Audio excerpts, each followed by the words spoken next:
K സുരേന്ദ്രനെ കോഴ കൊടുത്ത കേസിൽ ചാർജ് ഷീറ്റ് ഫയൽ ചെയ്യാൻ കാലതാമസം വരുത്തിയതിൻ്റെ പേരിൽ വെറുതെ വിട്ടു എന്നാണ്. ആ കേസിന്റെ നടപടിക്രമങ്ങൾ ഫോളോ ചെയ്തിട്ടുള്ള ഏതൊരാൾക്കും അറിയാം ഈ പറയുന്ന കാര്യം അവാസ്തവമാണ്, അസംബന്ധമാണ്. ഒന്നാമത്തെ കാര്യം, റെപ്രസെന്റേഷൻ ഓഫ് പീപ്പിൾസ് ആക്ട് പ്രകാരം അല്ല. ഞാൻ പറയട്ടെ, അങ്ങ് പറയുന്നത് ഇടപെട്ടിട്ടില്ലല്ലോ. ഒരു സാമാന്യ മര്യാദ ഇല്ലേ ഏത് ചർച്ചയിലും? റെപ്രസെന്റേഷൻ ഓഫ് പീപ്പിൾസ് ആക്ട് പ്രകാരമല്ല കോഴ കൊടുത്ത കാര്യത്തിന് ഇന്ത്യൻ നിയമത്തിൽ ശിക്ഷിക്കുന്നത്. അത് അന്നത്തെ നിയമത്തിലാണെങ്കിൽ IPC ആയിരുന്നു, ഇപ്പൊ ഭാരതീയ ന്യായ സംഹിത എന്ന് പറയുന്ന BNS ആണ്. ഈ കേസ് നടക്കുന്ന സമയത്ത് നിലവിലുണ്ടായിരുന്ന പീനലായിട്ടുള്ള ആക്ട് എന്ന് പറയുന്നത് ഇന്ത്യൻ പീനൽ കോഡാണ്. ഇന്ത്യൻ പീനൽ കോഡിലെ സെക്ഷൻ 171E പ്രകാരമാണ് ബ്രൈബറി എന്ന് പറയുന്ന ഒഫൻസ് നിൽക്കുന്നത്.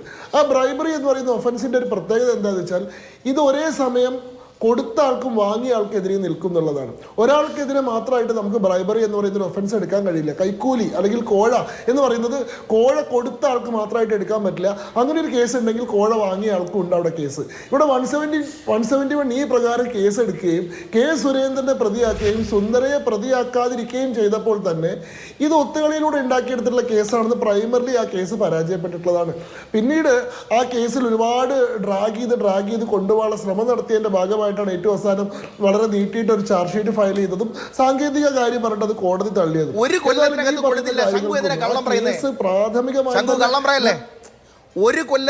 ചാർജ് ഷീറ്റ് കൊടുക്കണമെന്ന് നിയമമാണ് സാർ. ശരി, എന്നാ ശരി, നിങ്ങൾ തന്നെ സംസാരിച്ചോളൂ. ഇനി ഒരു 15 മിനിറ്റ് കൂടി സമയമുണ്ടല്ലോ, അതുകൂടി അങ്ങ് സംസാരിച്ചോളൂ. ഞാനിവിടെ കേട്ടില്ല. അങ്ങ് വെറുതെ കള്ളം പറയരുത്. ഒരു കൊല്ലത്തിനകത്ത് ചാർജ് ഷീറ്റ് കൊടുക്കണമെന്ന നിയമത്തിന്റെ വ്യാഖ്യാനത്തെ തെറ്റിച്ചു കേരള പോലീസ് എന്നാണ് ആരോപണം. താങ്കൾ അത് പറഞ്ഞല്ലോ, ഇനി അദ്ദേഹം അതിന് റെസ്പോണ്ട് ചെയ്യട്ടെ. പറഞ്ഞോളൂ ശശാങ്കു, പറഞ്ഞോളൂ. അല്ല, ഞാൻ പറയുന്ന ആ കേസ് ഫോളോ ചെയ്യുന്ന ആളുകൾക്ക്, ഇനിയിപ്പോൾ ഇദ്ദേഹത്തിന് ഞാൻ ഇവിടെ മറുപടി പറയുന്നില്ല, അത് ആളുകൾക്ക് വേണമെങ്കിൽ പരിശോധിക്കാവുന്നതാണ്. കെ സുരേന്ദ്രൻ തന്നെ വാർത്താ സമ്മേളനം വിളിച്ചിട്ട് അതിൻ്റെ യാഥാർത്ഥ്യം എന്താണെന്നുള്ളത് വിശദീകരിച്ചിട്ടുള്ളതാണ്. ആളുകൾ പരിശോധിച്ചോട്ടെ. ഞാൻ ഈ കാണുന്നത് സംഘപരിവാൽക്കരണമൊന്നുമില്ല. ഏത് പോലീസ് ഉദ്യോഗസ്ഥന്, ഉന്നത പോലീസ് ഉദ്യോഗസ്ഥന് IPS കാരനെ അപ്പോയിന്റ് ചെയ്താലും അദ്ദേഹത്തിന് കേന്ദ്രവുമായിട്ട് ബന്ധമുണ്ടാവും, കേന്ദ്ര ഡെപ്യൂട്ടേഷനിൽ പോയിട്ടുണ്ടാവും, മിനിസ്ട്രി ഓഫ് പേഴ്സണലിന് കീഴിലായിരിക്കും ഈ ഉദ്യോഗസ്ഥന്മാരൊക്കെ ഉണ്ടാവുക. ഇവരുടെ മേലെല്ലാം സെൻട്രൽ ഗവൺമെന്റിന് ഏത് സമയത്തും കൺട്രോൾ ഉണ്ട്. ഇവരുടെ കേഡറിനെയും ഇവരുടെ ട്രാൻസ്ഫറിനെയും ഇവരുടെ പ്രൊമോഷനെയും ഒക്കെ കേന്ദ്ര സർക്കാർ തന്നെയാണ് കൈകാര്യം ചെയ്യുന്നത്. അപ്പോൾ ഏത് പോലീസ് ഉദ്യോഗസ്ഥന് നേരെ വേണമെങ്കിലും ഉന്നയിക്കാവുന്ന ഒരു ആരോപണമാണ്. രമണ ചന്ദ്രശേഖർ അങ്ങനെ സംഘപരിവാറിന്റെ ഒരാളാണ് എന്നുള്ള രീതിയിലൊന്നും ആരോപണം ഉന്നയിക്കാണെന്ന് യാതൊരു സ്കോപ്പും ഇല്ല. ഈ യോഗേഷ് ഗുപ്തയുടെ കാര്യത്തിൽ ഞാൻ മനസ്സിലാക്കുന്ന ഒരു കാര്യം, ഈ പറഞ്ഞതിന് പുറമെ യോഗേഷ് ഗുപ്ത ഇവർക്ക് അനഭിമതനാണ് എന്നുള്ളത് സത്യമാണ്.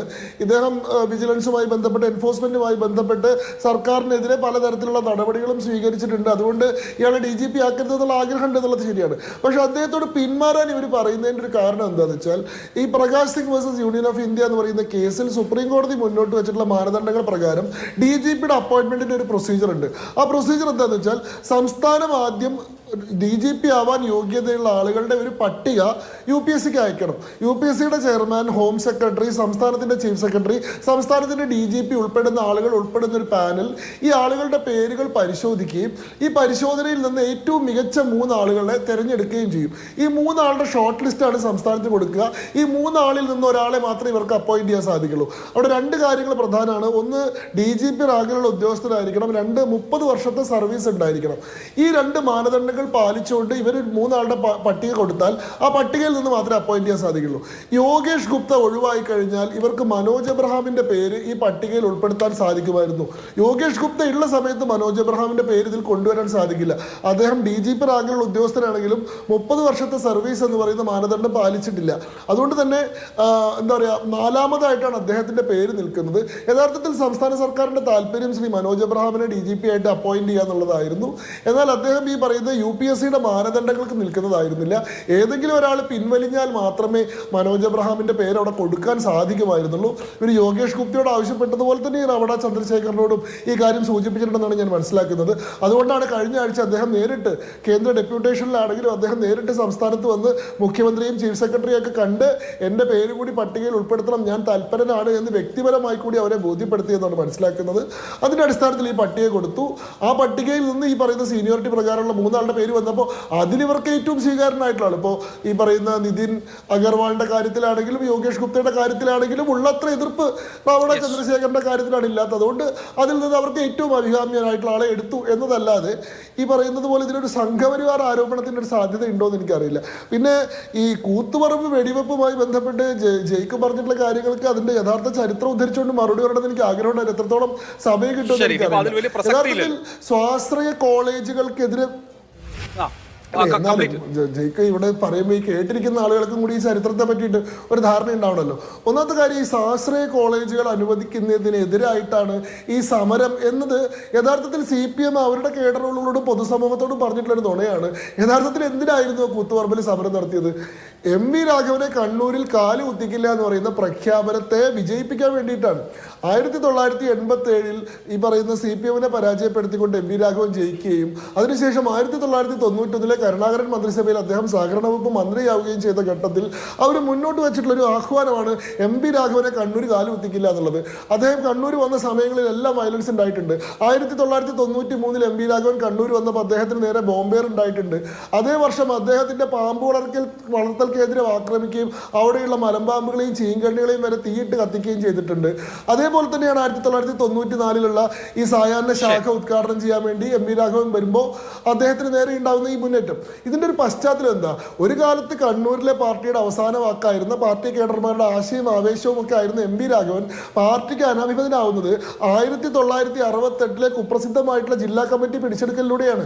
അന്ന് പാർട്ടി അവതരിപ്പിച്ചിട്ടുള്ള ഔദ്യോഗിക പാനലിലെ മുഴുവൻ ആളുകളെയും പരാജയപ്പെടുത്തിക്കൊണ്ട് MV രാഘവൻ അവതരിപ്പിക്കുന്ന റിബൽ പാനൽ വിജയിക്കുകയും MV രാഘവൻ തന്നെ തെരഞ്ഞെടുത്തിട്ടുള്ള ജില്ലാ കമ്മിറ്റി MV രാഘവനെ തന്നെ സെക്രട്ടറി ആയിട്ട് നിയമിക്കുകയും ചെയ്തു. പിന്നീട് 2 കൊല്ലം MV രാഘവൻ കണ്ണൂരിലെ പാർട്ടിയുടെ ജില്ലാ സെക്രട്ടറിയായി. 70 അദ്ദേഹം രാജിവെച്ച് തെരഞ്ഞെടുപ്പിൽ മത്സരിച്ചു. അതിനുശേഷം അദ്ദേഹത്തിന്റെ ആജ്ഞാനുവർത്തികളായിട്ടുള്ള ആളുകൾ മാത്രം കണ്ണൂരിലെ പാർട്ടി സെക്രട്ടറിമാരാവുന്നു അദ്ദേഹം ഉറപ്പുവരുത്തി. അതിനുശേഷം നടത്തിയിട്ടുള്ള എല്ലാ തെരഞ്ഞെടുപ്പുകളിലും കണ്ണൂർ MV രാഘവനാണ് MLA. അപ്പോ ഈ പാർട്ടിയുടെ ഈ EMS എന്നൊക്കെ പറയുന്നത് ഞാൻ പറയട്ടെ, അല്ലെ സമയം ബുദ്ധിമുട്ടുണ്ടെങ്കിൽ അത് ഞാൻ നേരത്തെ 2 വാചകത്തിൽ പറഞ്ഞത് താങ്കൾ എലാബറേറ്റ് ചെയ്ത് പറഞ്ഞേ ഉള്ളൂ, വലിയ വ്യത്യാസമൊന്നുമില്ല. അല്ല, ഒരു കാര്യമുള്ള എന്താ വെച്ചാൽ ആ സമയത്ത് EMS-ന് MV രാഘവനോട് ഉണ്ടായിട്ടുള്ള ഒരു വൈഷമ്യമാണ്. അതായത് പാർട്ടിയിലെ താത്വികാചാരനായിട്ട് പാർട്ടിയുടെ ആശയപരമായിട്ട് നിലപാട് വ്യാഖ്യാനിച്ച് വിശദീകരിച്ച് ബുദ്ധിമുട്ടുന്ന EMS അവിടെ നിൽക്കുമ്പോൾ വളരെ ലളിതമായിട്ട് പ്രായോഗികമായിട്ട് പരിക്കൻ ഭാഷയിലൂടെയും പരിഹാസങ്ങളിലൂടെയൊക്കെ കേഡർമാരോട് അനായാസം സംവദിക്കുന്ന MV രാഘവൻ അവിടെ ഒരു ജനകീയ നേതാവായിട്ട് ഉയർന്നു വരികയാണ്. ഒരിക്കൽ EMS ഒരു യോഗത്തിൽ സംസാരിക്കുന്ന സമയത്ത് MV രാഘവൻ അങ്ങോട്ട് കടന്നു വരികയും ആളുകൾ സിന്ദാബാദ് വിളിച്ചിട്ട് EMS-ന് പ്രസംഗം നിർത്തിവെക്കേണ്ടി വരികയും ഇദ്ദേഹം വേദിയിൽ എത്തുന്നവരെ കാത്തിരിക്കേണ്ടി വന്നിട്ടുണ്ട്. അന്ന് MK കേളു MV രാഘവനോട് പറഞ്ഞത്രേ, നമ്പൂരി തന്നെ നോട്ടിട്ടുണ്ട് സൂക്ഷിച്ചോളെന്ന്. അതിനുശേഷം കേന്ദ്ര കമ്മിറ്റിയിലേക്ക് അംഗങ്ങളെ അയച്ചു കൊടുക്കുന്ന സമയത്ത് MV രാഘവന്റെ പേര് ബോധപൂർവ്വം ഒഴിവാക്കി.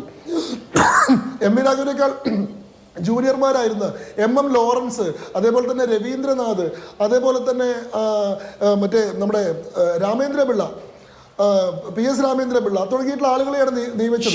മുന്നുണ്ടായിട്ടുള്ള 1980 സർക്കാരിൽ തന്നെ മന്ത്രിയാക്കാത്ത കാര്യത്തിൽ MV രാഘവൻ ഓൾറെഡി പാർട്ടിയോട് തെറ്റിലായിരുന്നു.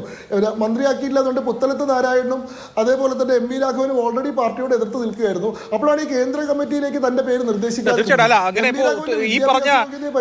വൈരാഗ്യത്തിന്റേതായ ചരിത്രം വന്നു, നിശ്ചയമായി ഉണ്ട്. നമ്മളിപ്പോ അതല്ലല്ലോ മുസ്ലിം ലീഗിനെ കൂടി കൂട്ടാൻ അവതരിപ്പിച്ചു.